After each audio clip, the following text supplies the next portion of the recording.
Today we're going to assign our consumer value rating for Xarelto. Our consumer value rating is based on two things. Number one, how good is this drug compared to other options? And number two, how much is this going to cost you compared to other options? And based on these two factors, we assign our value rating. So the reason that we do this is to help our customers make the best decision for their own health. Some drugs are very expensive and they provide a lot of value. So it could be worth paying a lot extra for the drug. And some drugs may be very expensive, but not provide a lot of value, or maybe a very small amount of value.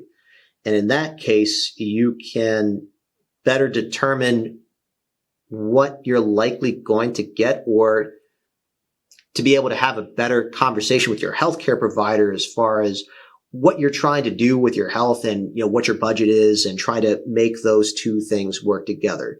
Now, every person is different, but we're going to try to speak on average, how good is this drug? On average, how expensive is this drug? So that way you at least have some kind of baseline to work with. So without further ado, let's get into the Xarelto. First, we're going to have a look at how this drug stacks up against the other options. And what we're going to do is look at it from the point of view of atrial fibrillation. There are a lot of different reasons that people can take an anticoagulant like Xarelto, but the most common reason is due to atrial fibrillation. So that's the point of view we're going to look at it from. So there are three other main options when it comes to this type of treatment. There is warfarin, which most of you will have heard of and be familiar with. It's the oldest drug. There is Eliquis and Pradaxa. So first off, we'll start with warfarin. So in the clinical trial of Xarelto, they did a head-to-head study against warfarin, and what they found in that study was that it was non-inferior to warfarin in preventing strokes and in bleeding profile. Now, that sounds good, but there was a problem that was later noted, and that was that there was an issue with the machines that they used to measure the warfarin. And there was a big controversy around it where it was possible that they were going to have to withdraw the drug to do more analysis and trials.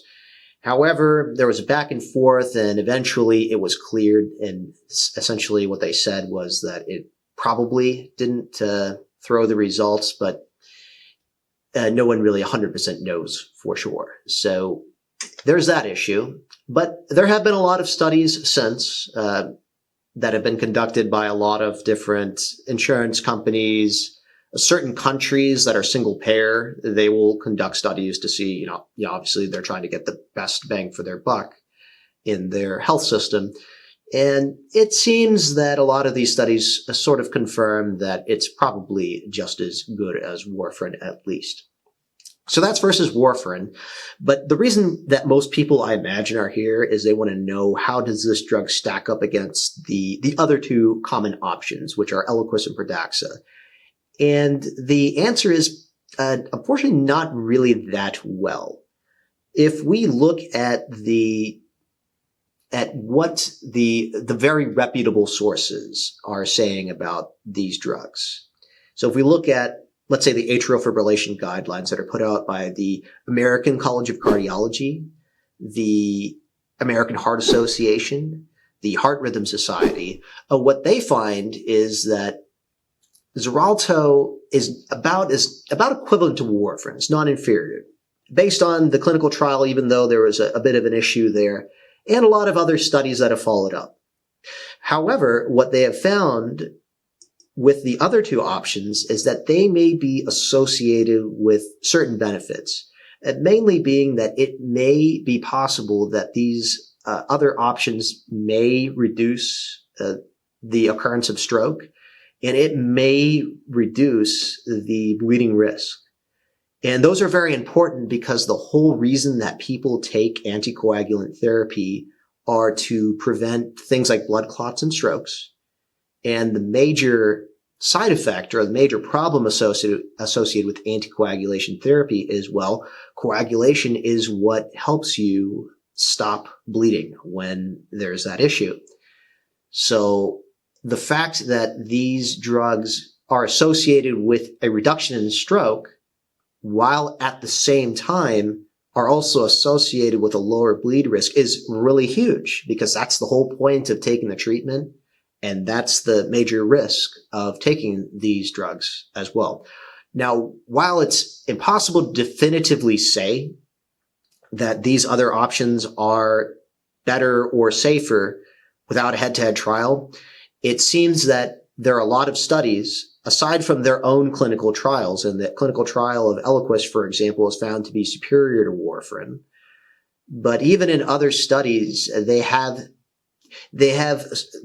found in places that there seems to be a slight pull in the direction of these two, while consistently, and while this other one, the Xarelto, it is consistently performing about the same as warfarin. So given those factors, that is what has led these very reputable organizations such as the American College of Cardiology, American Heart Association, Heart Rhythm Society, to publish that in their guidelines, talking about what is the best drug for specific people to take when going on anticoagulant therapy. And basically what they're saying is that while they're all kind of similar, these ones seem to have a slight advantage. And these guidelines only post very, very, very high quality data. So the fact that these statements made it into the guidelines should tell you a lot. It's a very high quality source of information, and I'm sure there will be some trials in the future that will hopefully confirm or refute these statements, but they're not quite there yet. However, there is one major benefit to Xarelto versus the other two, and that being that it is a once daily medication. Now, these possible benefits and safety benefits are all based on if you take the drug as prescribed. So with Eliquis and Pradaxa, you've got to take them twice a day. So if you're not taking the drug twice a day, you're not going to get those benefits. And if anything, because these drugs have a short half-life, it's about, depending on the drugs, like 8 to 12 hours, the drug is not going to work. It probably won't even work as well as warfarin if you're only taking them once a day or missing doses. So the fact that Xarelto is a once a day, it can be a major benefit for people that are having a hard time to remember to take their medicine as prescribed. Now on to the financials of Xarelto. So again, what most people are going to be interested in is how does the cost stack up against Pradaxa and Eliquis. So first, let's get warfarin out of the way. So warfarin is a very inexpensive generic drug. If you wanted to buy it without insurance, it's about $4. Many insurance companies may not even charge you for the warfarin. But just know there are other costs associated with warfarin. That's why these drugs typically get a lot of coverage, is there are labs that you have to get done on a regular basis, and those are going to have costs. So while the drug may not cost you much, you may have some labs and some office visits that you have to do that will cost you money. So that's warfarin out of the way. So now on to Eliquis and Pradaxa. So how does Xarelto stack up against these two? Again, it's not very well. Now, while these drugs have the same approximate list price, right now it's about $500, but it's as most of you know, that's a nonsense number. Nobody pays $500 except for you. Insurance companies don't pay that, but the list price is about the same. Every year it goes up by a lot. When I was in the insurance industry, this drug cost $300. Now it's $500. So whenever you're watching this video, just know that list price could be very, very different from what it is right now. So they have the same approximate list price, but how is the copay? So the drug, from our experience, and we get at least several people a day that come to us for assistance on Eliquis, Xarelto, and Pradaxa. The copay and assistance issue is that Xarelto is clear last. It is by far the most difficult anticoagulant to get help on in almost every area. So if we want to try to negotiate with your insurance company to lower the copay, normally we're going to have to send them, reasons as to why this drug would, the other drugs would not be as effective for your condition. And as you learned from the previous section, that information is not really there. It's not very good. So unless the reason is that you can't take a drug more than once a day, it's very difficult to argue with an insurance company that the alternatives would not be as effective, because the data says the alternatives are just as effective, if not more effective. So it's very difficult to make that argument. So it's hard to negotiate with your insurance company to reduce the price. There is also not a lot of assistance available. A lot of times manufacturer will offer assistance, and on all the occasions, whether it be the Copay card or assistance program, it's just a lot harder to get help than with the alternatives. So this is what I would say. If I had 10 people on Xarelto that came to me for help, I would be able to help 1 or 2 of them. If 10 people came to me with Eliquis that needed help, I'd be able to help 5 of them. If 10 people came to me on Pradaxa that needed help, I'd be able to help 9 out of 10. So these are all out of 10. Xarelto, the other issue that I have with it and what I've seen and experienced is that the copay changes a lot on that drug. And that's just not a good drug for the copay to change.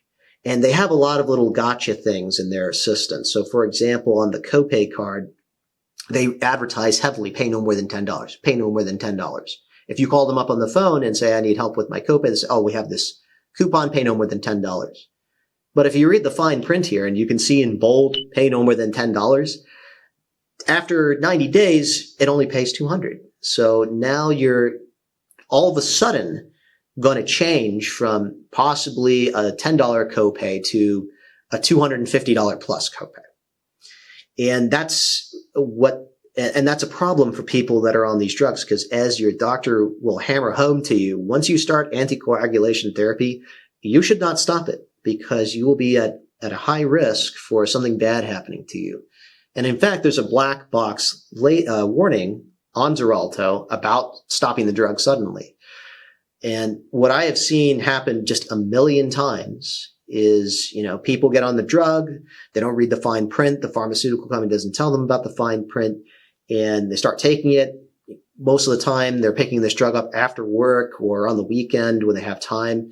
And guess what? All of a sudden, the drug's $250. Are they going to be able to call their doctor to get a change? Not on the weekend or after work. So they'll either have to pay the copay, or if they don't have the money, then tough. With some of the physicians' offices that we worked with, there have been people that have had strokes or died, unfortunately, because they had to stop. They stopped taking the anticoagulant. All of a sudden, we work with a lot of cardiologists, and probably this is a reason that triggered that for quite a few people. So when you're working with the manufacturer, just realize there are going to be a lot of these little changes in price that it may take you by surprise. So with Xarelto, what I would say is, no matter what your copay is, very often, if you're on Medicare, you'll find your copay is $47.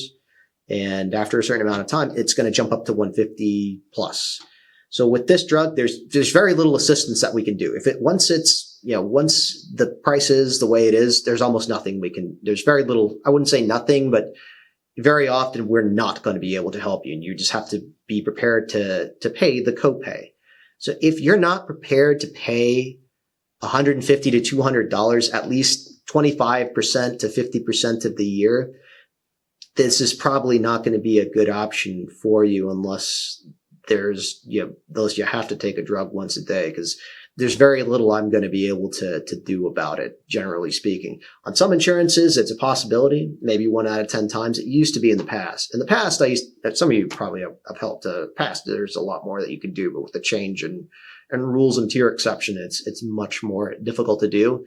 And this is the hardest one to help on.